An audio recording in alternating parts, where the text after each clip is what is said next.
Tapos ano to? Ano yung sabi? Yung mga motor, i-donate sa mga security niya? Diba? Pampered mga security. Tapos pera ng taong bayan. Diba? I have nothing against that. Pero, ilang security niya ngayon? 400? 300 plus? Mas, ano ba yun eh? 45% mga 45% ng mga tao, personnel ng OVP. Ayon sa COA. 45%.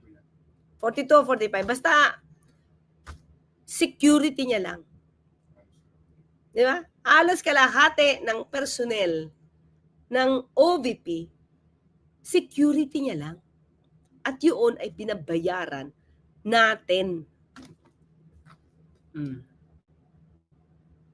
I mean, pag-isahin na lang nila para di maulit ang nakaraan. Ito na nga, tingnan natin mga klira. Baka hindi natin alam, meron dating parang ganitong lawyer, inuunahan, hanggang sa ma-technical, hindi natin alam. Let us see. Pakinggan natin. Ay, share ko pala. Share ko to.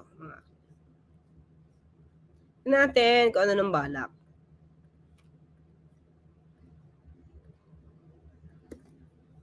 Ilang mambabatas na hindi malabong maihain ang panibagong impeachment complaint laban kay Vice Presidente Sara Duterte sa susunod na taon